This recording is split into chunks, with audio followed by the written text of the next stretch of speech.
2교시 시작하겠습니다. 효리상 인가. 이효리상인가? 그래봐야 무슨 소용이 있겠는가? 첫 번째, 취소송은 무슨 소송이다? 처분의 효력을 소멸시키기, 제거하기 위한 소송으로서 형성소송이다. 1번, 처분 효력의 소멸. 이미 소멸되었다는 거죠.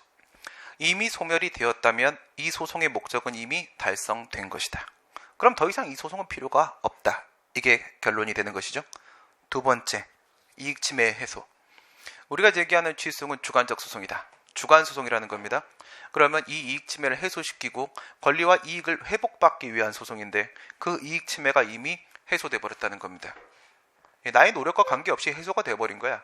그러면 역시 소송은 더 이상 필요가 없는 겁니다. 원고 적격이 인정되면 협의 수익은 원칙적으로 인정되는 건데 이런 일들이 발생을 하면 소송이 필요 없는 상황이 올 수도 있다는 겁니다. 원고 적격은 있지만. 세 번째, 상, 원상 회복에 불가. 세금을 안 냈다고 내 차를 압류해 갔습니다. 압류 처분에 대해서 내가 소송을 제기해서 승소를 했어요. 근데 돌려받지 못한다면 돌려줘야 될 의무가 저 친구한테 없을 수도 있고요. 이겨도. 아니면 내 차가 이미 다 파손되어 있을 수도 있는 겁니다. 그럼 돌려줄 수가 없는 거잖아. 차가 있어야 주죠. 그죠? 이미 지들이 다 부셔버렸어. 이러면 돌려줄 수가 없죠. 그러면 이 취소는 역시 의미가 없는 겁니다. 그리고 기본 행위와 인가. 이거는 인가라는 행위의 특징입니다. 인가라는 행위의 특징인데 인가가 과연 일반적인 다른 허가나 특허와 같은 그런 성격을 갖고 있는가 아니면 특수한가? 인가는 좀 특수해요. 인가는 효력 발생 요건입니다. 효력 발생 요건. 여러분들한테 항상 문제가 나오는 것은 바로 뭐냐면 사립학교 이사에 대한 선임 행위와 그에 따른 취임 승인 행위입니다. 아무리 사립학교라고 하더라도 국공립학교라고 하게 되면 국가나 지자체가 직접 선임을 해요. 그러니까 문제가 없어. 근데 사립학교라고 하게 되면은 사립학교 이사회에서 그 학교에 대한 운영권을 가지게 되는 이사를 선임을 합니다. 그런데 사립학교 내부에서 자기들끼리 법인 내부에서 사립학교는 재단법인입니다. 재단법인. 자기들끼리 이사를 선임했다고 해서 그걸 인정을 해야 되냐? 그렇지가 않다는 거예요. 왜? 어쨌든 학교니까. 학교는 공교육이라는 공공의 서비스를 제공하고 있기 때문에 국가가 후견인의 지위에서 특별 감독을 해야 됩니다. 그러니까 누가 이 학교의 이사가 되어야 되는지는요, 교육감이 동의를 해줘야 돼요. 동의를 해줘야 되는데 그 동의 행위가 바로 강학상 인가입니다. 동의의 강학상 인가.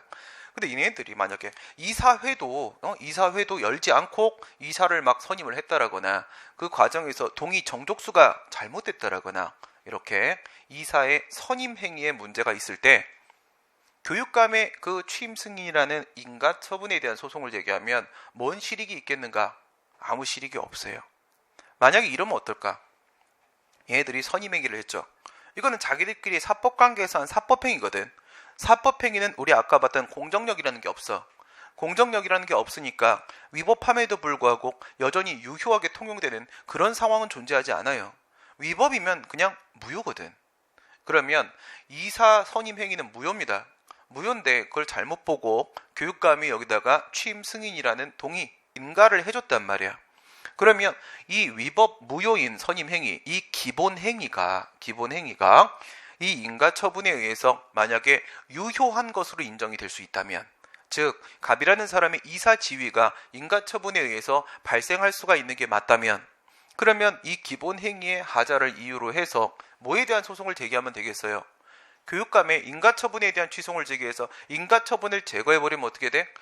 이 인가 처분 때문에 무효인 선임 행위가 유효인 선임 행위로 전환이 됐던 거니까 인가 처분을 제거하면 다시 무효인 선임 행위로 돌아갈 것이고, 그러면 갑의 이사로서의 지위를 박탈시키는 걸 성공시킬 수가 있겠지. 그게 아니라는 겁니다. 그게 아니라는 거야. 이거는 기본 행위가 주된 행위가 되는 것이고 인가는 단순한 효력 발생의 요건으로서 이거는 종된 행위가 되는 것이기 때문에 기본 행위의 효력에 인가 처분의 효력은 그대로 종속됩니다. 이게 위법이고 무효라고 했을 때 인가 처분이 나와봐야 이 선임 행위는 여전히 무효입니다. 여전히 무효란 말이야. 그러면 인가 처분에 대한 취소를 제기해서 인가 처분을 취소시킨다고 해서 달라질 것은 아무것도 없다는 겁니다. 아무것도 없다는 거야. 그럼 기본 행위의 잘못을 위법을 주장한다고 하면서 인가 처분에 대한 소송을 제기하는 건 아무 의미가 없고요. 어떻게 해야 돼? 그냥 그 기본 행위에다가 소송을 제기해야 돼요. 기본 행위가 잘못됐으면 기본 행위에다가 소송을 제기해야 되는 건데 이건 사법관계이기 때문에 민사소송을 제기해야 되는 것이지 인가처분에 대한 취소를 제기해야 되는 문제가 아니라는 겁니다. 아무런 실익이 없어요. 거기까지입니다. 효리상 인가. 이런 상황이 발생을 하면은 원칙적으로 협의의 속은 인정이 안 될 겁니다. 그럼 여기서 하나 예를 한번 들어볼게요. 우리 효리상인가에서 상 들어가 볼게요. 상 원상회복에 불가입니다. 첫 번째 지방의원의 상황입니다. 지방의원에 대해서 뭐가 나왔냐면 제명의결이 나온 겁니다. 잘렸습니다. 그 다음 두 번째 공무원입니다. 공무원에게 파면 처분이나 해임 처분과 같은 징계 면직 처분, 공무원의 지위를 박탈시키는 징계 면직 처분이 나왔습니다. 세 번째 근로자입니다. 근로자한테 삼성 같은 사기업의 근로자입니다. 근로자한테 해고 처분이 나왔습니다. 해고 처분이 나왔다. 여기다가 소송을 한번 들어가 보도록 할게요. 소송을 들어가시게 되면은 얘는 소송을 들어가면 바로 들어가거든요. 바로 행정소송으로 들어가 버립니다. 얘는 뭐 하나 거치고 들어가고요. 얘는 뭐 두 개 거치고 들어갑니다. 그러면 제일 멀리 있는 친구부터 한번 볼게요. 만약에 회사를 다니다가 해고를 당하잖아요. 그러면 이건 사법관계죠. 삼성하고 나와의 관계는 쟤는 사법상 법인, 나는 그냥 사인, 사법관계지. 그러면 해고 무효확인 소송이라는 민사소송을 제기됩니다. 근데 민사소송을 제기하면 되겠어요? 언제 끝날지를 모릅니다. 돈도 너무 많이 들고. 이 돈 드는 것도 돈 드는 거지만 중요한 문제는 뭐냐면 내가 이기고 나면 소송 비용의 일부를 보전을 받을 수가 있으니까 이길 때까지 갈 수만 있으면 좋겠는데 언제 끝날지 몰라요. 몇 년이 걸릴지 모르거든요. 현대 자동차나 이런 데 이제 소송을 하는 걸 보면요. 막 12년 만에 구제를 받았다 막 이런 소리 해요. 그죠? 그러면 10년 동안 나는 월급을 1도 못 받으면서 있어야 되거든요. 생존이 안 되죠. 생존이 안 돼. 그래서 자꾸 근로자들이 자살을 한다. 그런 문제들이 생기는 겁니다. 그러니까 이게 사법적 구제 절차로서 이 민사소송을 들어가는 방법 말고 좀 더 신속한 방법을 하나 만들어 놓은 게 있어요. 행정적 구제 절차로서 행정부를 통해 해결할 수 있는 길을 하나 또 열어놨는데 그게 바로 노동위원회 제도입니다. 노동위원회 제도. 여러분들한테 아주 자주 출제가 되는 부분인데요. 첫 번째는 지방노동위원회에 찾아가게 돼요. 지방노동위에 찾아가면 얘네가 첫 번째 심판을 해두는데 그런 걸 초심이라고 합니다. 첫 번째 심판. 여기는 첫 번째 초심을 들어간단 말이야. 진노위입니다. 지방노동위원회요. 이번에는 하나의 라인으로만 간단하게 가도록 하겠습니다. 근데 여기서 만약에 졌잖아. 그러면 어디로 간다고 했어요? 재심으로 간다고 했죠. 재심으로 가요. 중노위로 갑니다. 재심으로 간다. 중앙노동위원회로 가요. 만약에 여기서도 졌잖아.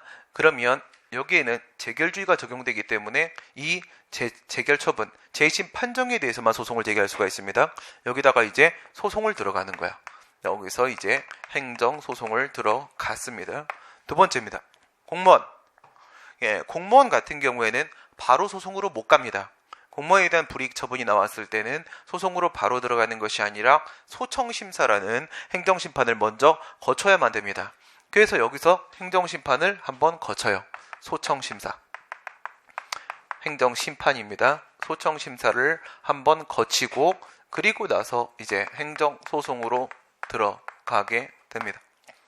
그 다음에 지방의원에 대한 징계나 제명 의결이 나왔을 때는 앞에 이런 단계가 없습니다. 여기에는 바로 행정소송으로 가는 방법밖에 없어요. 그래서 행정소송으로 갔습니다. 이렇게 행정소송으로 들어갔는데 근데 이 지방의원이요. 이 소송 도중에 소송은요. 1심이 있고 그 다음에 2심이 있고 그 다음에 3심이 있고 이렇게 가죠. 행정법원, 고등법원, 대법원 이렇게 들어가게 될 거 아니겠습니까? 1심, 2심, 3심 여기 심지어 대법원의 3심, 상고심에서도 소송 요건에 대한 심사는 그대로 진행합니다. 소송 요건에 대한 심사는 지금 우리가 얘기하고 있는 것들은 1, 2, 3심을 불문하고 그대로 진행을 합니다. 그래서 만약에 맨 끝자락 3심에서 이런 일이 발생했다라고 한번 생각을 해보세요. 이 친구가 임기가 만료됐습니다. 임기가 만료됐어. 지방의원이 4년이죠. 4년이 끝났단 말이야. 두 번째, 공무원. 이 친구가 정년에 도달을 했습니다. 정년에 도달을 해서 더 이상 공무원의 지위가 회복될 수가 없습니다. 그 다음에 근로자가 근로계약기간이 끝났어요. 기간이 만료가 됐습니다. 기간이 종료가 됐어요. 그러면 여기에는 이 행정소송에서 얘가 이긴다고 하더라도 뭐가 안 되는 거야? 지위 회복이 다 안 되는 겁니다. 그쵸? 얘네들은 전부 다 지위 회복이 안 된다 이거야. 얘네들은 무슨 일이 발생을 한다고요? 원상 회복이 불가능하다. 지위 회복이 안 된다. 지방의원으로서, 공무원으로서, 근로자로서, 그 회사 직원으로서 지위가 회복이 안 되는데 과연 이럴 때 협의 수익이 인정이 될 수가 있겠는가라는 문제입니다. 그럼 효리상 인가의 상에 걸렸죠. 그러면 원칙적으로 협의 수익은 인정이 안 되는 상황입니다. 이 안 되는 상황에서 예외가 인정될 수 있겠는가에 대한 문제야. 예외가 인정될 수 있겠는가? 다시 말해 취소 판결을 받아내면 비로소 가능한 부분이 있는지를 찾아야 돼요. 이게 나와야만 비로소 가능한 부분이 있으면 이 소송은 아직 할만한 거야. 아직 실익이 있는 거야. 근데 이 소송 끝까지 가서 내가 이긴다고 해도 아무것도 달라지는 게 없다라고 한다면 이 소송은 이제 버리는 거야. 아무 의미가 없어진 겁니다. 과연 인정이 될까? 되고 안 된다. 각하된다는 겁니다. 각하된다. 세 개 다 한번 생각을 해보시기 바랍니다. 제명 의결 징계 면직 해고 처분이 나온 시점과 그리고 임기 만료 정년 도달 기간 종료 계약 기간 종료된 시점을 봤을 때 1시점과 2시점 사이에 얘가 돈 받았어 못 받았어? 못 받았잖아요. 그렇죠? 못 받았단 말이야. 그럼 이게 만약에 위법이잖아요. 얘네들이 위법이라고 하게 되면은 이런 위법한 행위가 없었더라면 이 친구들은 정상적으로 출근을 했을 거고 평소에 하던 대로 근로를 제공했을 것이고 근로를 제공을 하면 그에 따라 급여를 받았을 겁니다. 얘가 잘못했기 때문에 출근을 안 한 거란 말이야. 그죠? 그러면 이걸 만약에 제거를 하게 되면은 그동안의 급여를 받을 수가 있거든요. 그동안의 급여를 받을 수 있어. 그래서 얘네가 급여 청구송을 제기한단 말이야. 급여 청구송을 제기하는데 얘네들은 있지 않습니까? 얘네들은 여기에 있는 제명 의결 그리고 징계 면직은 처분이 맞습니다. 처분이 맞단 말이야. 처분이 맞아요. 아까 그 상황을 생각해봐요. 그리고 나서 이제 돈을 달라라고 급여 청구송을 제기하는 겁니다. 청구권을 주장하기 위해서 소송을 제기해요. 급여 청구 소송을 제기를 합니다. 급여 청구송을 제기하게 되면 지방의원이나 공무원이 돈 달라고 하는 건 공법관계 문제이기 때문에 당사자 소송입니다. 이거는 당사자 소송입니다. 당사자든 민사소송이든 상관이 없습니다. 근데 얘는 어떻게 돼요? 얘 같은 경우에는 처분이 아닙니다. 해고 처분이 아니죠. 삼성이 행정청의 지휘에서 공법행위로서 해고를 한 게 아니라는 겁니다. 저건 처분이 아니죠. 처분이 아니고 그리고 그동안 못 받은 돈을 얘가 달라고 청구권을 주장을 하면서 소송을 제기를 하게 됩니다.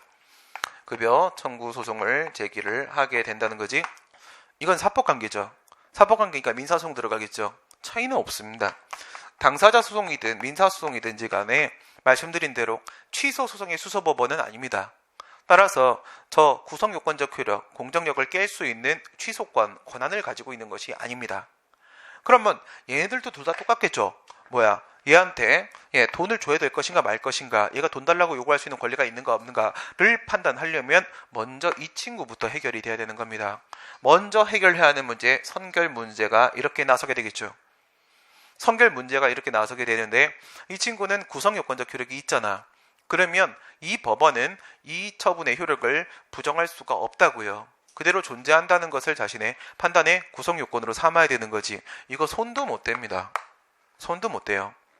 그런데 이쪽은요, 이게 처분이 아니기 때문에 원래 여기다가 민사소송 제기해야 되는 문제라고 했잖아. 그죠? 원래 그런 거라고 했잖아. 사법적 구제 절차, 민사소송이라고 했잖아. 그죠? 그래요. 얘는 이거 할 수가 있는 거야. 할 수가 있는 거거든. 그럼 얘는요, 저게 정말 잘못된 거, 부당해고가 맞다면 얘는 인용 판결이 바로 나옵니다. 그럼 얘는요, 아무리 저게 잘못됐다고 하더라도 얘는 기각 판결이 나올 수밖에 없다는 거야. 무슨 말인지 알겠죠? 저 처분의 존재를 전제로 해버리면 어떻게 돼? 제명 의결 그리고 징계 면직의 존재를 전제로 하게 되면 얘는 원래는 받을 돈이 없는 거예요. 받을 돈이 없는 거죠. 기각이 될 수밖에 없어요.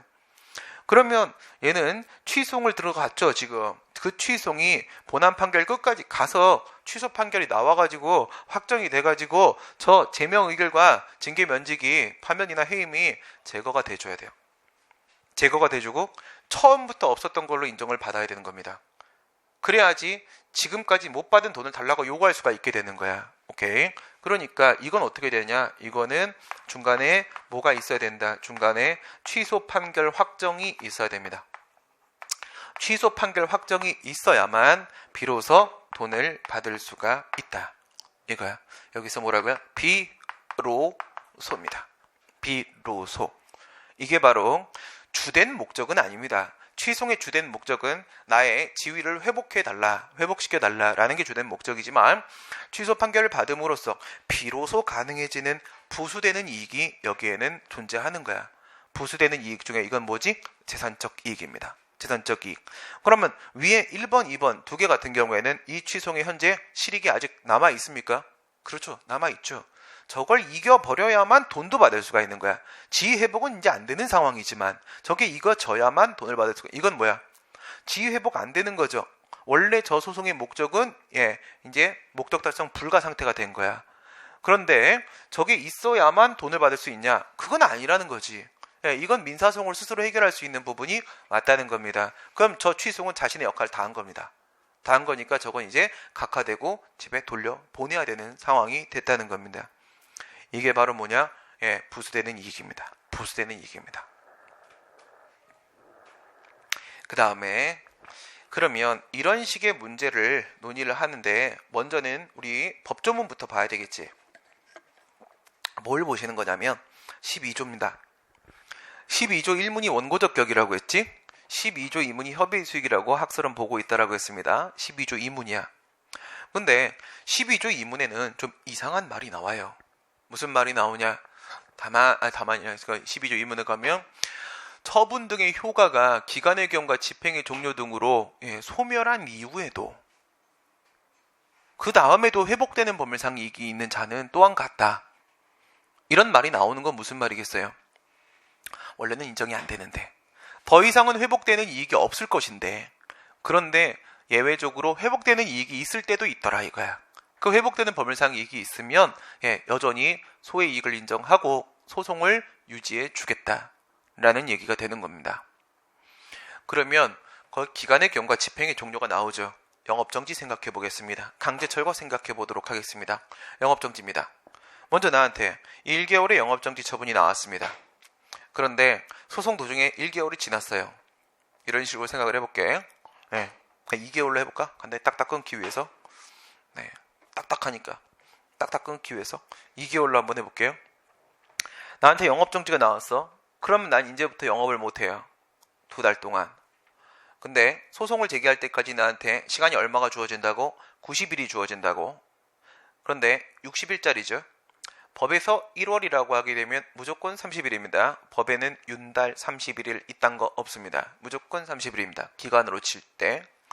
30일이 지나고 90일 안에 소송을 제기하면 되니까 소송을 제기를 했습니다. 아직 정지기간은 30일이 남아있습니다. 그래, 소송을 제기했는데 소제기를 한 다음에 제소 후 다시 30일이 지났습니다. 그러면 총 러닝타임 60일 지난 게 맞죠? 정지기간 끝났습니다. 그리고 나는 이제 부착기 의무 부과는 해소됐고 정상적으로 영업을 하고 있는 중이랍니다. 난 정상적으로 영업을 하고 있죠. 이게 바로 무슨 상황이야? 영업정지 처분의 효력이 이미 소멸된 겁니다. 효력이 소멸되었다. 처분 효력의 소멸. 엔드. 두 번째, 난 정상적으로 영업을 하고 있다. 이익 침해의 해소 상황이 왔죠. 그럼 이건 원래 각하되어야 되는 상황이더라 이겁니다. 두 번째, 집행의 종료입니다. 집행의 종료. 우리 집이 불법 건축물이라고 하면서 나한테 철거 명령이 나왔습니다. 철거 명령이 나왔어. 철거해. 그런데 행정법을 공부한 신민이가 불법 건축물을 지을 리가 없죠. 불법과 합법의 사이 경계를 살짝 넘나들었을 뿐입니다. 그럼 되지 뭐. 그런데 분명히 적법 건축물인데 나한테 철거 명령을 했어요. 그럼 난 철거하겠습니까? 나한테 지금 의무가 부과가 돼 있죠. 예, 싫어라고 얘기하겠지. 의무를 불이행합니다. 의무를 불이행하면은 행정대집행이라는 거를 들어가게 됩니다. 행정대집행. 대집행이라는 건 이름 그대로야. 대신 집행하겠다. 뭐를? 철거를. 대신 집행하겠다는 겁니다. 그래서 얘네가 4단계로 진행이 돼요. 첫 번째 계고, 두 번째 확정, 세 번째 실행, 네 번째 비용, 이렇게 들어가게 됩니다. 계고는 한 번의 시간을 더 주는 거예요. 네가 잘 몰랐나 보다. 그래서 정확하게 그 의무를 다시 한번 특정을 해주고 한 번 더 시간을 주고 기간을 더 주고 예, 철거하란 말이지 라고 독촉하는 겁니다. 근데 그 기간 내에도 내가 철거를 안 합니다. 그러면 이제 철거하기로 확정이 된 거야. 확정. 영장을 보여줍니다. 퇴집행 영장에 의한 통지를 해줘요. 야, 강제 철거 들어가기로 우리 확정했다. 확정했고 그때 공무원 갑이라는 친구가 나갈 거야. 걔가 책임자야. 예, 그리고 몇 월 며칠에 나갈 건데 대충 우리가 계산해 보니까 비용은 뭐 한 300 정도가 될 것 같아. 돈이나 준비해 두셔. 이렇게 영장을 보냅니다. 그리고 당일이 되면 얘가 이제 강제 철거를 들어온다. 이게 핵심이야. 강제 철거를 들어온다. 그러면 만약에 내가 여기다가 소송을 제기를 했습니다. 소송을 제기를 했습니다. 또는 여기다 소송을 제기했습니다. 여기다 소송을 제기했습니다. 여기다 소송을 제기했습니다. 어떤 소송이든지 간에 이 소송의 목적은 뭐죠? 철거당하지 않는 겁니다. 그죠? 철거당하지 않는 게 이 소송의 목적인데 이게 소송 도중에 여기까지, 소송 도중에 여기까지, 소송 도중에 여기까지 또는 이 안에서 예, 종료가 되어버려서 철거가 끝났어요. 폭삭 무너지고 이제 아무것도 남은 게 없습니다. 그럼 이 소송은 과연 실익이 있을까요? 이 소송의 주된 목적은 철거를 막는 거였어요. 근데 이미 철거는 끝났습니다. 철거는 끝났어요. 이게 바로 집행의 종료. 집행의 종료.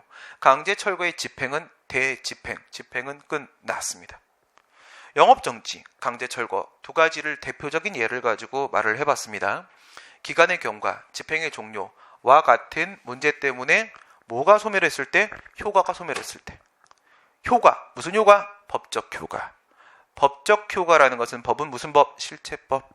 그러면 실체법을 집행해서 발생하는 효과, 그게 바로 효과예요. 예, 법적 효과. 이 안에 뭐가 있다고 했어? 실체법 안에 권리 의무가 들어가 있다고 했지. 권리 의무를 집행을 합니다. 집행을 해서 던져서 깼다. 깨면 껍질이 깨지면서 그 안에 있던 내용물이 나오지. 그 내용물이 바로 뭐야? 권리 의무지. 권리 의무에 영향을 미친다고. 그러면 아까 영업정지는 뭐야? 그 기간 동안에 금지 의무, 부작의 의무가 부과되는 효과가 있었어요. 강제 철거는 뭡니까? 강제 철거, 여기다가 소송 제기했다. 요걸로 생각해봐. 강제 철거. 철거를 하고 있는데 내가 거기다 저항을 하면서 내가 150kg로 딱 화염병을 팍! 대 안 돼. 공무원 대가리에다 화염병을 빡! 대 안 돼. 안 돼요. 그쵸? 안 됩니다. 그런 걸 자꾸 해서 잡혀간 거예요. 알겠죠? 그런 거 하면 안 돼요. 지금은 하면 안 됩니다. 옛날에는 공무원들이 더 심했어요. 공무원들이 그냥 그 철거민들한테 가고 막 그냥 보도블록 깨서 그 사람들 머리 막 깨고 막 계속 깨 그냥 막. 그러니까 우리도 어쩔 수 없이 폭력을 행사할 수밖에 없었어라고 말하고 싶습니다. 네. 그때는 서로가 폭력이 난무하던 시절인데 지금은 그렇지 않잖아. 법적으로는 그러면 안 됩니다. 법적으로는 저항하면 안 돼. 무슨 말이야? 수인 의무가 부과되고 있잖아요. 영업정지는 부작의 의무가 부과되고 강제 철거는 수인 의무, 참아야 되는 의무가 부과가 되고 있는 법적 효과가 있단 말이야. 오케이? 근데 기간이 경과됐어. 나한테 지금 부작의 의무 부과되고 있어요? 아니죠. 나 이제 영업해도 되는 거잖아. 근데 철거가 끝났어요. 집행이 종료가 됐어요. 내가 참아야 되는 의무가 부과되고 있어요? 참을 일이 끝났잖아. 그죠? 참아야 되는 집행행위가 끝났기 때문에 나한테 수인 의무 부과라는 효과도 끝난 거야. 효과가 소멸되었을 때. 근데 효과가 소멸되었다라는 것은 그 처분이 일을 하고 있다라는 의미라고요. 일을 하고 있다. 처분이 일을 하고 있는 거예요. 알겠어요? 사람은 태어나면 일을 하고요. 그리고 일을 그만두면 사람은 죽어야 됩니다. 일을 그만하시면 여러분들은 죽어요. 예, 건강이 안 좋아져서 몇 년 못 버티고 다 죽습니다. 일을 하지 않는 분들 같은 경우에 다 병 걸리시잖아요. 일하다가 일 안 하면. 그렇죠? 예, 사람은 일하라고 태어난 거예요. 근데 일을 안 하면 죽어. 처분도 똑같습니다. 처분도 효력이 발생을 하잖아. 이게 생명을 가진 거예요. 처분에 생명이 발생한 겁니다. 태어난 거야. 효력이 발생을 하잖아. 그럼 이때부터 바로 일을 시작합니다. 효과가 발생을 합니다. 그런데 효과가 소멸을 해버리잖아요. 일을 그만하죠. 권리의무에 영향을 미치는 일을 그만하게 되면 그 처분은 바로 죽습니다. 효력이 소멸해요. 실효돼 버린다는 거예요. 발생하면 발생하고 소멸하면 소멸합니다. 알겠죠?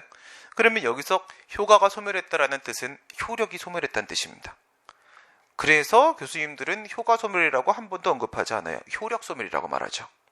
처분의 효력이 소멸되었음에도 불구하고 이렇게 설명을 합니다. 왜? 그건 효력과 효과의 관계 때문에 그런 겁니다. 아까 처분과 법률관계의 관계를 논의했듯이 효력과 효과의 관계가 이런 관계를 맺고 있더라 이거야.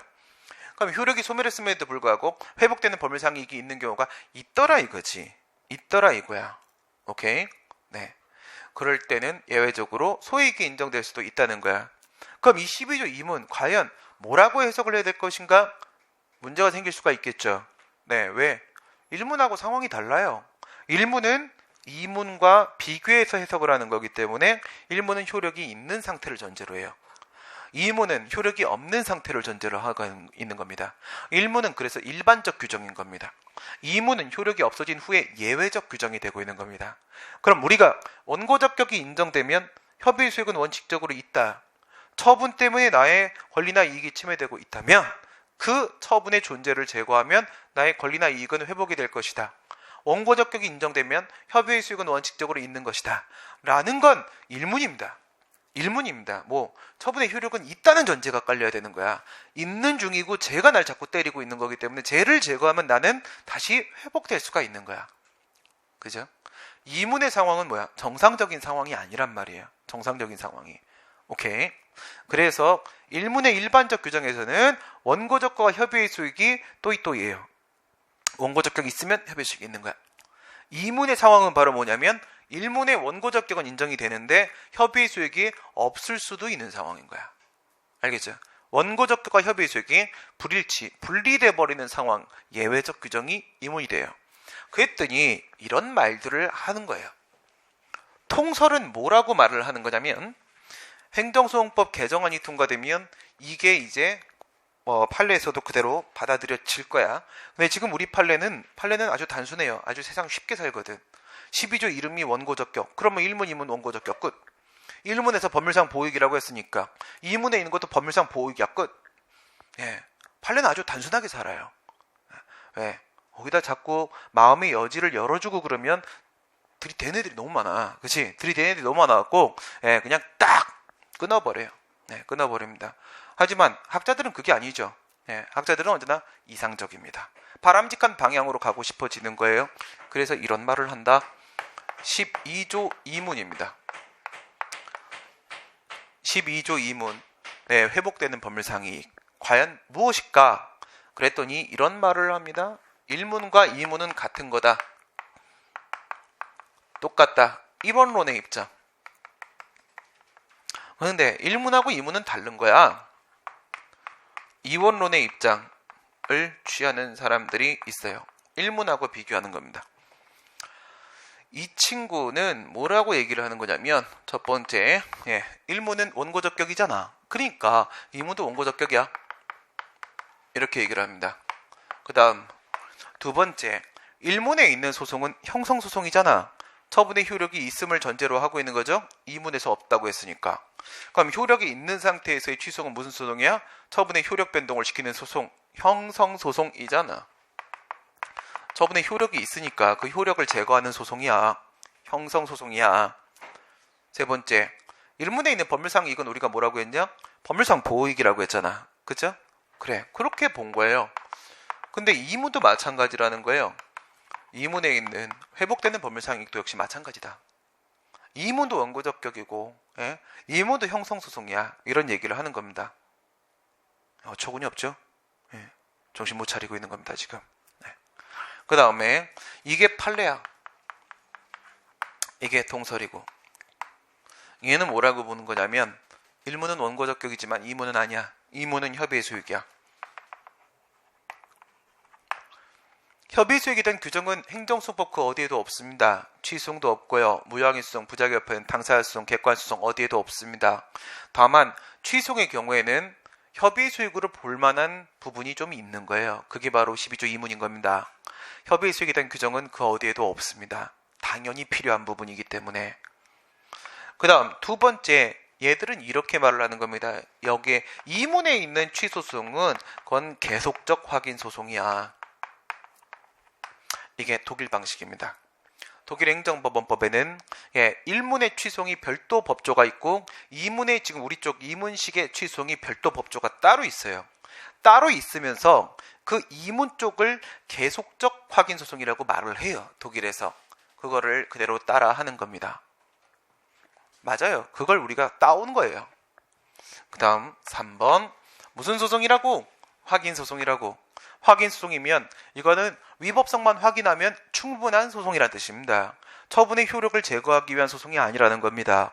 형성소송이 아니에요. 처분 효력 변동을 목적으로 하는 소송이 아닙니다. 이름이 뭐라고? 확인소송. 처분이 위법한지만 확인받으면 충분한 소송. 확인소송이다 이거야. 그래서 여기에 있는 법률상의 이익은 위법 확인의 정당한 이익입니다. 위법 확인의 정당한 이익이라고 보게 되고 있는 거예요. 얘네들끼리 학설 대립이 있는데 그래서 거기 교재에 써 있는 대로 얘 이름이 원고적 격설이에요. 얘 이름이 원고적 격설이고 얘 이름이 협의의 소익설이에요. 얘 이름이 협의의 소익설이고 위에를 입법 비가호설이라고도 하고요. 밑에를 입법 과호설이라고도 합니다. 왜 그럴까? 만약에 이문이 원고적격이 맞다면 말이야. 얘 말대로 원고적격이 맞다면 12조의 표제가 원고적격으로 돼 있는 거 문제 없는 거잖아. 그치? 맞는 거잖아. 그래서 입법 비가호설이야. 입법 과호가 아니라고. 근데 이렇게 보면 1문은 원고적격이지만 2문은 협의의 소익이잖아. 근데 12조의 제목이 뭐야? 원고적격이라고 돼 있으면 2문의 내용을 반영하지 못한 거잖아. 잘못된 거지. 그래서 입법 과호설이라고 돼요. 입법 비가호설, 입법 과호설, 원고적 격설, 협의의 수익설 이렇게 말을 한단 말이면 뭐가 맞을까요? 당연히 이게 맞죠. 근데 저게 판례인 거야. 알겠어요? 그래서 학설에 따르면 어떻게 되는가? 판례에 따르면 어떻게 되는가? 질문이 달리 나와요. 달리 나오면 학설에 따르면 밑에 거고 판례에 따르면 위에 겁니다. 그렇게 알고 계셔야지 비교를 해야지 답을 찾을 수가 있어요. 그럼 왜 밑에 게 맞는 걸까요? 생각을 해봐. 이문은 효력이 없죠. 이문은 현재 처분에 효력이 없어. 효력이 없는데 형성소송이 될 수 있는지 보세요. 효력이 없는데 어떻게 형성소송이 돼요? 형성소송이란 것은 말씀드린 대로 처분 효력의 변동을 발생시켜야 돼요. 처분 효력이 바뀌어줘야 되는 거거든. 이 취소 판결에 의해서 처분의 효력이 소멸해줘야 되는 거야. 그래야지 걔가 형성을 하고 있는 형성소송인 거예요. 인용 판결인 취소 확정 판결에 형성력이라는 힘이 있어야 되는 거예요. 근데 이미 처분의 효력이 소멸하고 없는 상태잖아. 여기다가 취소 판결을 딱 얹어 놓는다고 해서 처분의 효력이 바뀌는 게 뭐가 있어? 원래 없는 걸 없다고 확인하는 것밖에 없는 거잖아. 그렇죠? 그러니까 이건 더 이상의 형성소송이 아닌 겁니다. 더 이상의 형성소송이 아닌 거라고요. 오케이? 그래서 독일의 경우에는 뭐라고 얘기를 하냐면 이렇게 얘기를 해요. 이게 취소송인데 이게 취소송인데 처분의 효력이 있냐 없냐 했을 때 앞에는 있고 뒤에는 처분의 효력이 없는 상태야. 우리식으로 치게 되면 1문, 2문이야. 걔네들은 법조가 따로 있어. 따로 이렇게 되어 있는데 앞에 건 형성소송이고 저게 정상적인 취소송이 되는 겁니다. 앞에 게 형성소송이에요. 이게 형성소송이고 이 뒤에 건 도저히 형성소송일 수가 없는 세상이기 때문에 이건 확인소송이라고 보는 거예요. 확인소송. 근데 이 처분의 효력이 중간에 소멸한 거지. 여기서 이제 소멸을 했단 말이야. 그러면 소멸이 되면 형성소송으로서의 정상적인 취소는 이미 종료되고 끝났어야 되는 거야. 끝났어야 되는데도 불구하고 계속 소송이 유지가 되고 있으니까 여기다가 계속적이라는 부분을 붙이는 거예요. 원래는 끝났어야 되는 건데 계속은 뭐야? 컨티뉴가 아니에요. 계속은 묶일 게자에다가 붙을 속자야. 이게 끝나고 갔어야 되는데 여전히 법원에 묶여있는 상태야. 이 소송이 계속적 법원에 여전히 남아있는 상태다라고 얘기를 하는 거예요. 그래서 얘들 같은 경우에는 좀 특이해요. 이게 딱 끝나잖아. 여기가 이렇게 되면은 이거를 다시 신청해야 돼요. 원고가 다시 신청을 해야 됩니다. 걔네들 같은 경우에는 끝나면 원래 각하돼야 되는 거거든. 돌려보내야 되는 건데 저기요, 전 아직 이 수송이 더 필요합니다. 이렇게 딱 신청을 해. 예, 계속적 확인 수송이 필요합니다. 이 취송이 계속 유지됐으면 좋겠습니다. 그러면 이제 법원에서 이쪽 법조에 따라서 심사를 하는 거야. 너에게 과연 소송이 더 필요한지 확인해 보겠다. 너는 공무원인데 징계 면직을 받았구나. 너는 지방의원인데 제명을 받았구나. 이걸 통해서 너는 돈을 받을 수 있는 부분이 남아있군. 좋다. 그렇다면 계속하도록 하겠다 해서 계속적 확인 소송을 허가하는 결정을 해줘요. 결정을 해주면 그때부터 이제 2차전이 시작되는 거예요. 2차전이 이렇게 되는 건데 우리는 그렇게 안 돼 있고 그냥 12조에 통으로 묶여 있으니까 도대체 정체가 뭐냐 이런 상황이 오는 거예요. 우리는 베껴오다가 항상 좀 이상하게 베껴가지고 사람을 일 복잡하게 만들고 있는 건데 그래서 이게 맞는 거예요. 이게 알겠지? 그럼 봐봐, 판례가 이러고 앉아있잖아. 판례가 이러고 앉아있잖아요. 그렇죠? 이러고 앉아있기 때문에 여러분 여기 있는 법률상 보호이익하고 여기에 있는 위법 확인의 이익하고 어느 게 더 넓겠습니까? 넓게 인정되는 이익이겠어요? 밑에 게 훨씬 넘는 거죠. 그죠? 위법성만 확인하면 충분하다는 거야. 그게 훨씬 더 넓게 인정이 되는 거예요. 근데 얘가 판례가 이러고 있잖아. 그래서 그 다음 논의가 또 나오는 거예요. 여기서 얘기한 것은 그 법률상 이익의 의미가 뭔데? 원고적 결기야, 협의의 수익이야, 법률상 보익이야, 위법 확인의 이익이야, 뭐 이런 문제가 생겼다면 이걸 바탕으로 해가지고 이제 그 회복되는 법률상 이익의 인정 범위에 대한 논의가 나오는 거야. 이렇게 나왔는데 여기에 이제 1설이 있고 그 다음에 2설이 있고 그 다음에 이제 3설이 있고 이렇게 있어요. 당연히 법률상 보호이익이라고 주장하는 학설이 하나가 있겠지? 법률상 보호이익설. 소송의 종류는 형성소송, 확인소송, 이행소송 세 가지가 있어요. 어떤 소송이든지 간에 세 가지가 있어요. 형성소송, 확인소송, 이행소송 이렇게 세 가지가 있어요. 근데 취소송이 이행소송일 리는 없거든. 그렇죠? 그러니까 이거는 형성소송 아니면 확인소송이거든. 확인소송이 훨씬 더 넓게 인정되는 거야. 여기가 이제 끝이야.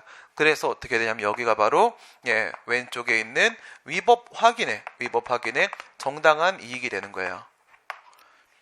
근데 이게 일로 점점 커져가는데 이게 제일 작고 이게 제일 크단 말이야.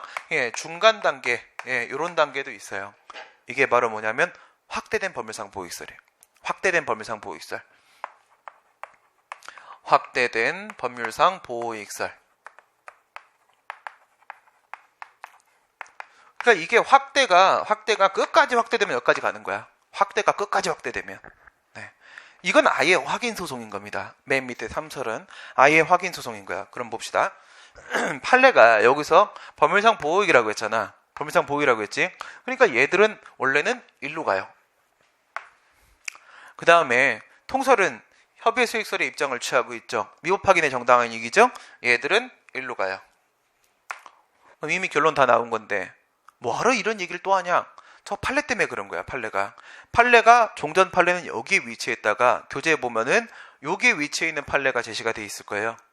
그리고 나서 어떤 아이들은 여기서 여기까지 확대가 되고 어떤 아이들은 여기서부터 여기까지 확대가 돼서 심지어 여기까지도 인정을 하는 판례가 등장하기 시작해요. 그러니까 판례는 원고 적격설, 법률상 보익이라고 먼저 우겼어. 우리 대상 적격에서도 그랬잖아. 처분은 행정이랑 똑같은 거라고 했잖아. 똑같은 거라고 해놓고 나서 나중에 가갖고 말 바꾸는 건 아닌 것 같은데 이거 자꾸 넓히고 있죠. 그런 현상이 여기도 또 똑같이 나타나요. 걔들이 고집은 또 겁나게 부리는데 욕먹은 거 되게 싫어해. 그래갖고 막 이렇게 액션을 자꾸 취해줘요. 액션을 요만큼 취하고 액션을 요만큼 취하고 이렇게 넓혀가게 되는 거야. 오케이? 그러니까 뭐 예를 들어서 부수되는 이익, 요 확대가 뭐냐? 이게 부수되는 이익이거든. 부수이익. 옛날 같은 경우에는 인격적 이익 이런 거 인정할 수 없다. 만약에 자격정지 처분이 나왔어. 영업정지랑 똑같은 거야. 사업정지, 자격정지, 영업정지, 어쨌든 정지 기간 동안에 일하지 말라는 거야. 그런데 그 자격정지 기간이 지났단 말이야. 근데 내가 자격정지를 받았다는 사실이 나의 명예와 신용에 상당히 나중에 사회생활한테 영향을 미칠 거 아니겠습니까? 그쵸? 그런데 종전 판례는 뭐라고 했냐면 그딴 거 필요 없어. 너 정지기간 끝났고 너 이제 일 시작했잖아. 가라 이제. 보내버렸어요. 그런데 다른 판례 보면 뭐라고 돼 있어요? 고등학교 졸업생, 국공립학교 얘기하는 거지. 국공립학교 퇴학 처분을 받은 친구가 있어요. 이 친구가 대학을 가려고 검정고시를 봤어요. 그래서 대학 입학 자격 검정고시를 봐서 통과를 했거든. 통과를 했으면 얘는 고등학교 졸업장이 없기 때문에 대학을 못 가는 상태였잖아요. 졸업장 있어야 갑니다. 네. 근데 못 가는 상태인데 얘가 검정고시 통과했으니까 이제 대학을 갈 수 있는 자격을 취득했잖아. 그럼 아까 그거랑은 뭐가 달라요? 자격정지 당해가지고 일 못하고 있는 거나 여기서 퇴학 처분 받아갖고 자격이 없어서 대학 못 가는 거나 똑같은 거잖아. 똑같은 건데 전에는 너의 명예, 신용 이딴 거 인격적 이익 아무 관심 없으니까 가라. 그것 때문에 내가 재판 계속할 순 없다. 보냈어. 지금은 뭐라고 그래? 국공립학교 졸업생으로서의 졸업장을 받은 사람과 그렇지 않은 사람의 명예와 신용 이런 거 아주 중요한 문제다. 그래서 재판 계속하겠다 이래버리는 거예요. 뭐가 인정되고 있는 거야? 부수되는 이익이 인정되기 시작을 하는 거야. 확대를 시키기 시작합니다. 확대를 시키기. 오케이? 그다음 지방의원 같은 경우도 그랬어. 제명 의결을 받았는데 임기가 만료됐어. 옛날에는 어떻게 가라 그랬어요. 각하해버렸어요. 근데 2006년도 이후부터는 어떻게 돼? 너 월정수당 못 받았지? 못 받았잖아. 그좀 기초지자체장도 한 6천 이상 받는다고요. 받으니까 얘가 제명 당하고 나서 지금 임기 만료될 때까지 1년이면 6천 못 받은 거잖아. 6천 받아야 될 거 아닙니까? 6천이면은 6천 원씩 술을 먹는다고 치게 되면 얼마를 먹을 수 있어요? 10,000번을 먹을 수 있어요. 그죠? 얼마나 행복합니까? 그죠? 그래서 인정을 합니다. 재산적 이익도 인정을 하는 거야. 또 어떤 것도 인정을 했냐면 또 이런 것도 인정을 했습니다. 뭐 예를 들어서 표창을 받을 수 있는 권리, 승진 승급을 할 수 있는 권리, 이런 또 사회적 이익도 인정을 했습니다. 사회적 이익도. 요건 제가 좀 이따가 다시 추가 설명을 드릴게요. 매우 중요한 부분이기 때문에. 이처럼 재산적 이익, 인격적 이익, 사회적 이익과 같은 부수되는 이익을 이제 인정을 합니다. 그러니까 지가 법률상 보익이라고 해놓고 나서 판시할 때 요 말만 안 하는 거야. 요런 말만 안 해. 이런 말만 안 하고 그냥 막 인정 회복되는 법률상 이익이 있다. 그럼 막 넘어가는 거야. 막 얼마나 본인도 민망할까. 그죠? 그리고 계속 넘어가고 있어요. 그 다음에 이 부분. 빨간색이 위법 확인의 이익까지 확대가 됐어요. 이거는 이런 상황 얘기하는 거예요. 가중요건 규정이 있는 겁니다. 이런 상황을 생각해봐요. 만약에 똑같은 잘못을 반복하는 거야. 청소년을 유흥접객원으로 룸사롱에 고용하면 안 됩니다. 그쵸? 성인이어야 되거든. 근데 청소년 유흥접객에 고용을 했어요. 3월 영업정지. 근데 또 고용해. 3살 버릇은 80까지 가고요. 처음 장사할 때 버릇은 끝까지 갑니다. 그만할 때까지. 절대 바뀌지 않습니다. 사람은 바뀌지 않아요. 2번 잘못하면 6개월 영업정지. 만약 이렇게 돼 있는 거야. 그 다음에 3번 잘못하면 똑같은 잘못 3번 하면 영업허가 취소하는 걸로 만약에 되어 있다. 이랬을 때 3월에 영업정지를 받았거든요. 그게 난 청소년 고용한 적이 없어요. 다만 내가 종업원을 구할 때는요. 되게 면접을 정말 엄격하게 봐요. 그래서 극강동안만 구합니다. 극강동안만. 그러니까 어려 보였어. 그냥 이거였을 뿐이야. 실제로는 성인이었던 거지. 근데 난 영업정지를 받았어요. 근데 내가 영업정지에 소송을 제기했지. 소송을 제기했는데 3개월 받았지. 3개월 받았는데 소송 도중에 3개월 다 지나갔어. 그럼 난 이제 정지가 안 돼 있는 상태잖아. 나 이제 정상적으로 영업하고 있잖아. 그죠? 과연 나 이 소송 계속할 수 있을까? 이런 문제가 생기는 겁니다. 필요하겠어요? 안 필요하겠어요? 필요할 수 있겠죠. 왜? 이번엔 잘못했지만 아무리 신민이라고 하더라도 상대방이 속여가지고 오면 속을 수도 있는 거야. 그렇죠? 속을 수도 있는 거거든. 나중에 실수로 또는 내 잘못으로라도 청소년을 고용하면 어떡할 겁니까? 그때 걸리면 원래는 3개월 받아야 되는 건데 나 2번째로 전력이 남아있으니까 6개월 받게 될 거 아니겠습니까? 3개월과 6개월은 정말 천양지차입니다. 그러면 내가 그때 불이익을 받을 그 장래 불이익을 대비하기 위해서 그 불이익의 발생을 방지한다는 측면에서 이 소송, 물론 지금 정상적으로 영업을 시작하긴 했지만 계속 가서 취소시킬 필요가 있을 수 있겠지. 그래요. 있을 수 있는데 이렇게 봤었어. 지금부터 조금 어려운 얘기가 나옵니다. 어려운 얘기가 나오는데 우리 법규, 행규, 법규, 행규 했었죠? 기억나요? 아무도 얘기 안 하는 걸 봐서 분명히 다른 수업에서 하는 겁니다. 네. 지금부터 할게. 지금부터 할 테니까 잘 보세요. 이거는 그러네. 여러분들한테 제가 이거는 작용법 가서 다시 등장합니다 라고 하면서 대상적격에서 입법규율록사를 뒤로 빼놨잖아. 그치? 그래서 제가 생각이 든 것 같은데 봅시다. 이런 말씀을 드렸죠. 이제는 입법부도 입법행정사법작용을 다하고 행정부도 입법행정사법작용을 다하고 사법부도 입법행정사법작용을 다한다고 했죠. 그 중에 행정부가 하는 거 생각해 보라고 했죠. 주로는 그쪽에서 출제가 된다. 형식적 의미의 행정, 실적 의미의 입법을 뭐라고 한다고? 행정, 입법이라고 한다고 했지. 형식적 의미의 행정, 실적 의미의 행정, 대표 선수가 행정, 행이라고 했지. 형식적 의미의 행정, 실적 의미의 사법은 행정, 심판이라고 했지. 거기서 첫 번째 거 들어갑니다. 행정, 입법. 이거야. 행정, 입법. 행정, 입법을 들어가는데 행정, 입법은 법규명령의 형식인가 행정규칙의 형식인가, 그 다음 법규명령의 내용인가 행정규칙의 내용인가에 따라서 경우의 수가 4개가 나올 수가 있어요. 여기까지 안 와닿을 거야. 네, 괜찮아요. 그냥 따라오세요. 봐봐. 네, 법규입니다. 그 다음에 법규행규입니다. 그 다음에 행규법규입니다. 그 다음에 행규입니다. 행규입니다.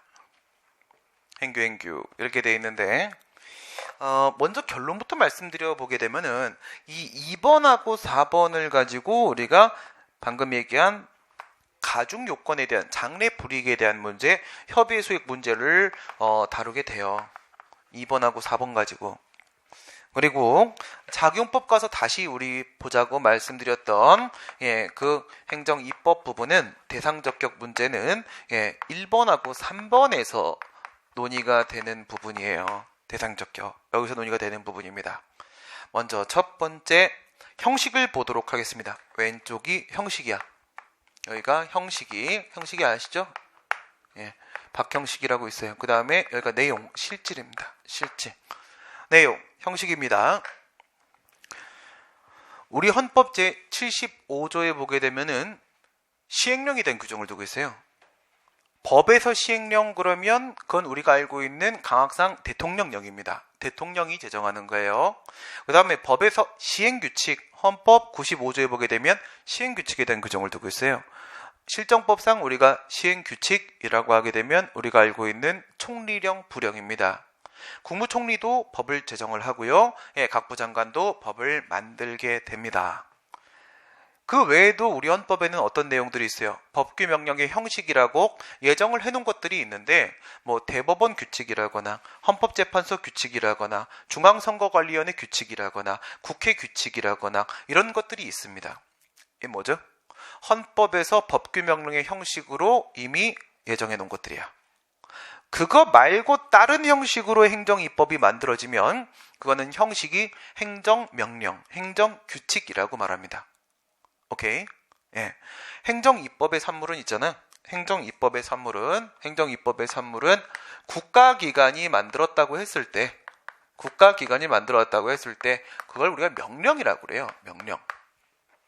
명령이라고 하는데 이게 법규성을 갖게 되면 법으로서의 성격을 갖게 되면 우리 법규라는 건 뭐라고 했어요? 강제력을 가지는 규범이라고 했지. 강제력을 가지는 규범, 그치? 인문특강에서 얘기했잖아. 그거는 구속력을 가지는 규범을 말하는 거라고 했죠. 우리가 구속력이라고 하게 되면 내부적 구속력입니까? 외부적 구속력입니까? 내부적으로 공무원에게 적용되는 구속력이야? 외부적으로 국민에게 적용되는 구속력이야? 우리는 외부적으로 국민에게 적용되는 구속력을 구속력이라고 말을 하지. 그럼 정리해봐. 법규는 뭐라고요? 법규범이라는 거는 구속력을 갖는 규범을 우리가 법규범이라고 하지. 그런 성격을 갖고 있다는 거야. 오케이? 예. 그러면 이 법규성을 가지고 있는 명령은 우리가 법규 명령이라고 그래. 법규 명령. 법이다 이거야. 행정부가 만들었는데 근데 법이 맞다 이거야. 법이 맞다. 그 다음에 요거에 대비되는 개념이 바로 행정명령이야. 명령은 명령인데 행정부 내부적 구속력밖에 없다는 거야. 행정명령. 행정부 내부적 구속력밖에 없다는 거야. 오케이? 이거를 행정명령이라고 하는 겁니다. 잘 구별하셔야 됩니다. 뭐라고? 내부 구속력과 그 다음에 외부 구속력이 인정되냐라고 했을 때 법은 외부적 구속력이 인정돼야지 법이 되는 거야. 그러니까 얘는 이것도 인정되지만 이것도 인정되는 거고요. 얘는 이것만 인정되고 이거는 인정이 안 되는 거예요. 법이 아니라고 할지라도 저런 식의 행정 입법을 하게 되면 공무원은 뭐든 다 따라야 돼요. 알겠어요? 공무원은 무엇이든 다 따라야 되는 겁니다. 행정 입법이 이루어지면 공무원은 거기 적혀 있는 대로 행동해야 되는 겁니다. 그렇지 않으면 징계받아요.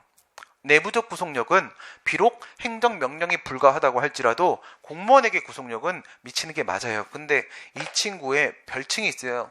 닉네임이 있는데 이 친구의 닉네임이 행정규칙이야. 근데 이렇게 더 많이 불러. 이렇게 더 많이 불러. 알겠어요? 네. 저도 닉네임이 신민이고 본명은 따로 있어요. 근데 이제는 사람들이 이렇게 한 13년, 14년 사니까 내 이름을 까먹었어, 애들이. 친구들도 내 본명을 안 불러. 내 본명을 끝까지 부르는 사람은 여기 원래 계셨던 성봉구 선생님이 끝까지 내 이름을 불렀어요. 잊지 않기 위해서 계속. 미나라는 말을 한마디도 해주지 않고 결국 대학으로 가버렸어요. 네. 내 본명이 좋대. 네.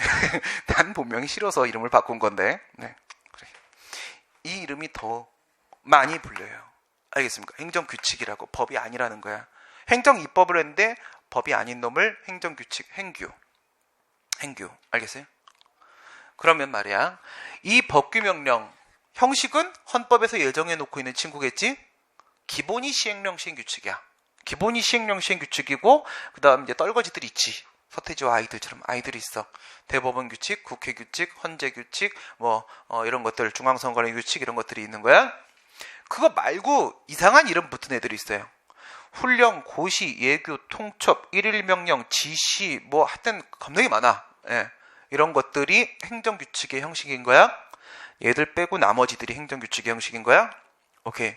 그 다음에 실질, 내용. 법은, 우리가 말하는 법은 무슨 법이야? 실체법이야, 절차법이야? 실체법이지? 그럼 법은 원래 뭐를 정해야 되는 거야? 국민의 행위기준. 권리의 의무를 정해야 되는 거잖아. 그치? 그거야. 그래서 실질이 법규 명령이면은 사인의 행위 기준, 권리 의무를 정하고 있는 겁니다. 권리 의무를. 근데 그게 아니라 만약에 실질이 행정규칙이다. 이거는 권리 의무를 정하는 게 아니라 뭘 정하고 있는 거예요? 사무처리 기준을 정하고 있는 거예요. 행정기관의 행위 기준. 오케이? 기관의 행위 기준. 사인의 행위 기준을 정하고 있는가? 즉 국민의 권리 의무를 정하고 있는가? 그게 아니라 기관의 행위 기준을 정하고 있는가? 즉 사무처리 기준을 정하고 있는 것인가에 따라서 법규 명령의 내용인지 행정규칙의 내용인지가 갈릴 수가 있는 거야. 그럼 경우의 수가 몇 개가 나와? 여기도 두 가지 종류가 있겠지, 여기도 두 가지 종류가 있겠지, 총 네 가지가 나오겠지. 오케이? 그래서 법규, 행규, 법규, 행규의 네 가지 상황이 나오고 여러분한테 문제가 너무 많이 나와. 이쪽은 작용법이든 쟁송법이든 너무 중요한 부분이어서 계속 출제됩니다. 여긴 정확하게 각을 잡아 두셔야 되는데 지금은 다른 걸 얘기하려고 하는 게 아니라 지금은 요거 얘기하려고 하는 거야. 요거. 요 부분하고 1, 3은 작용법 가서 하도록 하고 여기 있는 2, 4를 보도록 할게요. 2, 4를. 이 법규, 행규 이 부분에서 요건 뭐야? 사무처리 기준이죠? 사무처리 기준을 정하는 겁니다. 먼저 노트 하나 해놓으시고 그 순서 잊어버리면 안 돼. 뭐라고? 1번 적어보세요. 사무처리 기준. 오른쪽 화살표. 처분 기준. 오른쪽 화살표. 그 중에서도 제재 처분 기준. 오른쪽 화살표. 제재를 하는데 재량준칙. 재량행위에서 재량권 행사의 기준을 제시하는 거야. 재량준칙. 오른쪽 화살표. 그 중에서도 가중요건. 점점 좁아지고 있는 거야. 수많은 사무처리 기준 중에서 처분 기준. 수많은 처분 기준 중에서 제재 처분 쪽의 기준, 제재 처분들 중에서도 재량행위 쪽에 해당하는 재량준칙, 재량준칙 중에서도 위반 횟수에 따라서 내용이 달라지는 가중요건 규정, 이렇게 들어가는 거야. 거기에 있는 내용들은 다 뭐지? 행정규칙의 실질이야. 행정규칙의 내용들이란 말이야. 오케이? 그 중에 지금 우리가 얘기하려고 하는 건 가중요건입니다. 맨 끝에 있는 거, 가중요건. 알겠지? 그런데 이거를 맨 처음에 행정부가 우리나라 행정입법의 역사야. 우리나라 행정입법의 역사. 처음에 이렇게 만들었어. 훈령 형식으로 사무처리 기율 정한 거야. 그러면 이게 법규 명령이야? 아니면 행정규칙이야? 이게 구속력이 있어? 없어?에 따라서 거기에 위반되는 행위를 했을 때 그걸 위법이라고 볼 수 있는지 아닌지가 달라지겠죠. 그죠? 법이면 위반하면 위법이고 법이 아니면 행정규칙이면 위반해도 위법이라고 단정할 수가 없는 거잖아. 처음에 이렇게 만들었다. 만드니까 우리 대법원이 뭐라고 했냐면 이런 쓰레기, 그래서 버렸어요. 막 찢는 거야. 내가 소중히 막 적어서 줬는데 찢는 거야. 그래서 행정부가 승질이 났어요. 그래, 내가 겨우 이러고 가니까 내가 티코 타고 가니까 그러냐? 역시 무시한. 그래갖고 이번에 불형으로 만든 거야. 불형으로 만들었어요. 각 부장관이 이 내용을 불형으로 만든 거야. 그랬더니 대법원이 뭐 했을까? 각 부장관의 이름이 딱 적혀서 오니까 했을까? 또 찢어버리는 거야. 이것들이 미쳤나? 그래갖고는 행정부가 또 화가 났어. 그럼 우리는 짱이 누구야? 우리 쪽 짱은 대통령이잖아. 그래, 내가 나선다. 이런 거야. 내가 딱 대통령령으로 만들었어. 대통령령으로 만드니까 이제 사법부에서도 이게 좀 애매하잖아. 그치? 이러다가 지들도 다 잘릴 수도 있는 거야. 애매해지기 시작했어. 그래서 법으로 인정을 해버려요. 거기서 타협을 지어버립니다. 이게 우리 행정입법의 역사야. 우리나라 행정입법의 역사. 실제 상황이라고 했습니다. 농담한 게 아니야. 교수님 논문에서 이렇게 나와요. 그리고 여러분 시험 문제도 가끔 이런 게 나오고. 그래서 여기 이상한 현상이 발생한 거야. 이상한 현상이 뭐? 시행령이면, 시행령 형식이면, 그리고 그 형식이 법규명령 중에서 시행규칙의 형식이면, 그러면 얘를 뭐로 보는 거야? 얘를 법으로 보는 거야. 법규로 인정을 해. 구속력을 인정을 하는 겁니다. 법으로 인정을 했어. 그럼 얘는 법으로 인정을 안 했더라 이겁니다. 안 했더라. 오케이. 그럼 봅시다. 그럼 여기서 이거 하나 있지, 이거 하나 있지, 이거 하나 있지. 총 3개 있지. 뭐가 만들어지는 게? 가중 요건이라는 게 만들어질 수 있는 형식이, 그치? 가중 요건은 뭐라고 했어요? 사무처리 기준의 일종이라고 했지. 내용이 행정규칙이라고 했지. 그럼 여기하고 여기하고 2번, 4번 보면 되는 거잖아. 2번, 4번에서 2번이 2개로 나눠졌잖아. 그럼 4번이 1개 있잖아. 총 3개지. 근데 뭐로 나올 수도 있어? 건축사법 같은 것처럼 법률로 나올 수도 있어. 법률로. 오케이? 그래서 가중 요건을 어떤 식으로 만들었는지 한번 나눠봅시다. 나눠보게 되면 여기에 이제 형식이 이렇게 있는 거야. 형식이 있고 여기 내용, 실질이 이렇게 있는데 이 친구가 바로 뭐냐? 가중요건이야. 가중요건 규정이야. 가중요건 규정. 1회 위반이면 3월에 영업정지, 2회 위반이면 6월에 영업정지, 3회 위반이면 영업허가 취소. 이런 식의 위반 횟수에 따른 가중된 제재처분 규정을 하도록, 제재처분을 하도록 정하는 가중요건 규정이 있는 거야. 이건 내용은 행정규칙이지. 그치? 내용이 행정규칙이야. 그래요. 얘는 행규야. 행규야. 행규야. 행규를 계속 불러야 돼. 행규야. 근데 여기에는 1, 2, 3, 4 가서 법률이 있어요. 여기 3개. 시행령일 때가 있어요. 그 다음 시행규칙일 때가 있어요. 그 다음 훈령 같은 행정규칙의 형식일 때가 있을 거야. 그럼 경우의 수 다 잡아냈죠. 이 문제가 다 있어. 여러분들한테 판례도 다 있고. 그러면 얘가 법일까 아닐까?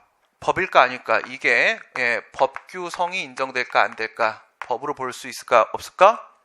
이거 2개는 법으로 인정이 되겠지.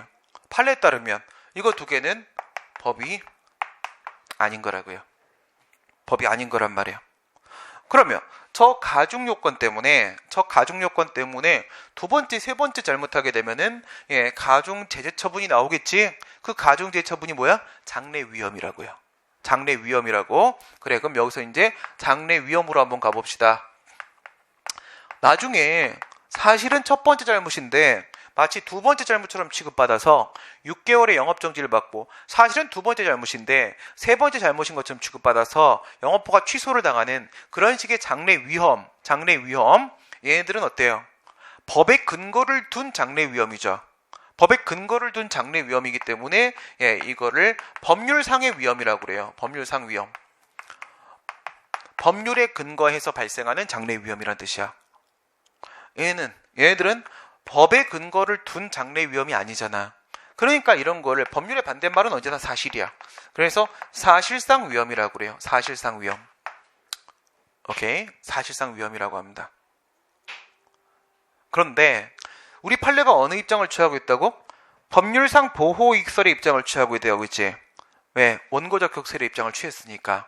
법률상 보호이익설의 입장을 취하고 있다고 했지. 그러니까 쟤네들은 이렇게 말을 하는 거야. 이런 식의 장래 위험 문제가 발생한다고 해도 그것이 법률상 보호이익의 침해 우려여야 한다. 침해 우려가 바로 위험이잖아. 침해될지도 모르는 우려. 그게 위험이지? 법률상 보호이익의 침해 우려여야 한다. 즉 법률상 위험만 이문에 있는 회복되는 법률상 이익으로 인정을 할 수가 있다. 이렇게 얘기를 하는 거야. 그래서 종전 판례, 최근 판례 비교해 볼게요. 왼쪽에다가 놓게. 왼쪽에다가 종전 판례입니다. 그 다음에 최근 판례, 2007년도 환경영향평가 대행업자 사건 이후 상황, 현재 상황, 최근 판례 이렇게 가게 되면 종전 판례는 여기서는 협의의 수익 인정, 협의의 수익 소액 회복되는 법률상 이익을 인정하고 인정 안 하고 인정 안 하고 했어요. 법률상 위험은 회복되는 법률상 이익이 인정된 거야. 근데 얘들 인정 안 했었단 말이야. 그런데 현재 상황은 다 인정해. 다 인정해. 그럼 뭐가 바뀌었지? 여기가 바뀐 거죠. 여기가 바뀐 거예요. 오케이? 네. 그럼 이게 왜 바뀌었을까? 옛날에는 이런 게 필요하다라고 했거든. 법률상 위험. 근데 얘들이 입장을 바꿨어요. 판례 변경입니다. 종합이체 판례 변경이야. 입장을 이렇게 바꿨어. 뭐라고 했냐면 구체적이고 현실적인 위험이면 충분하다. 구체적이고 현실적인 위험이면 충분하다. 구체적이라는 말은 무슨 말이냐면 어떤 내용의 장래 위험이 발생할 것인지가 이미 구체적으로 특정돼 있어야 된다는 거야. 특정돼 있습니까? 돼 있잖아요. 나중에 6개월 영업정지 받고 나중에 영업허가 취소 나오고 그 내용이 이미 정해져 있잖아. 특정돼 있죠? 그 다음에 현실적인 위험. 이 부분에서 치고 들어온 말이 있어. 현실적인 위험. 이건 뭐냐면 발생할지도 모른다가 아니라 반드시 발생해야만 하는 겁니다. 이미 발생된 거나 마찬가지 상황이어야 되는 거야. 나중에 내가 잘못하면 저기 특정되어 있는 저 내용이 그대로 발생해 줘야 되는 거야. 그럼 지금 상황이나 마찬가지인 거잖아. 그쵸? 장래 문제가 아니라 사실상 현재 문제인 거나 마찬가지인 거잖아. 이 현실적 위험에서 판례가 말하는 게 바로 공무원의 법령 준수 의무입니다. 공무원의 법령 준수 의무. 이게 핵심 포인트야. 공무원의 법령 준수 의무. 즉 이거 얘기하는 겁니다. 내부적 구속력은 행정부 내부적으로 구속력을 미친다는 뜻이니까 공무원한테 미친단 말이거든. 그게 법이든 아니든 법규 명령이든 행정규칙이든지 간에 심지어 뭐라 하죠? 훈령이라고 할지라도 공무원은 이걸 따르지 않을 수가 없어요. 안 따르면 다 징계당한다고요. 안 따를 수가 없기 때문에 이런 말을 해요. 이 가중요건 규정이 법규 명령에 정해져 있는지와 상관없이라는 표현을 딱 써버립니다. 2007년도에 법규 명령에 규정되어 있는지와 관계없이 공무원의 법령 준수 의무를 고려하게 되면 뭐라고 할지라도 밑에 이 두 놈이라고 할지라도 이게 법이 아니라고 할지라도 공무원 따르지 않을 수가 없다는 거야. 따르지 않을 수가 없다면 그로 인해 발생하는 가중 대대 처분이라는 것은 뭐라고? 현실적인 문제가 맞다고요. 현실적인 문제 반드시 발생할 거라고요. 만약에 내가 다음번에 법을 위반하는 실수를 하게 되면 그때 반드시 나한테 6월에 영업정지 나오고 말 겁니다. 이미 내용이 정해져 있고 반드시 발생할 것이라고 한다면 이거는 현재의 문제인 것이나 마찬가지라고 이해를 해버린 거예요. 판례 입장이 뭐라고요? 구체적이고 현실적인 위험이면 충분하다. 이렇게 입장을 보인 거고 이 2007년도 이후부터 이 문제는 원고적격, 대상적격에도 일괄적으로 막 밀고 들어옵니다. 이건 더 이상 장래 문제가 아니라 이건 현재 문제나 마찬가지다라는 식의 이 원리가 같은 소의 이익이잖아. 원고적격 대상적격은 마구 밀고 들어오기 시작을 하는 거예요. 마구 밀고 들어오기 시작하는 겁니다. 왜 그런지 알겠죠? 이게 만약에 성립되면 협의 수익이 있는 거잖아. 협의 수익이 있다는 뭐야? 대학교 나왔다는 뜻이잖아. 그치? 구체적 현실적 위험이 있으면 대학교 나온 것으로 인정하겠다라고 얘가 뭐 박았지? 그러면 고등학교도 나온 것으로 인정될 수밖에 없고 중학교도 나온 것으로 인정될 수밖에 없는 거잖아. 저거 있으면 협의 수익이 있다는 거야. 협의 수익이 있다는 거니까 원고적격 대상적격은 그냥 뭐야? 무사통과야. 무사통과. 저거 인정되면 소의 이익은 세 개 다 그냥 다 통과시키는 방식이에요. 지금 이게 우리 판례 트렌드라는 거예요. 이게 가중요건 관련돼서 심지어 어디까지? 사실상 위험까지. 즉 그게 위법인지만 확인받을 만한 이익이 있으면 그걸로 충분하다. 까지 입장이 바뀐 겁니다. 여기까지가 협의 수익에 대한 내용이었습니다. 이 정도면 웬만한 문제는 다 풀리실 겁니다. 잠깐 쉬었다가 우리 이제 그 다음 전치주의 재소기하는 뭐 어렵지 않습니다. 여기까지 진행을 하도록 하겠습니다. 지금 뒤에 시계로 40분이고요. 40분이고 15분 쉬시고 55분에 다시 시작하겠습니다.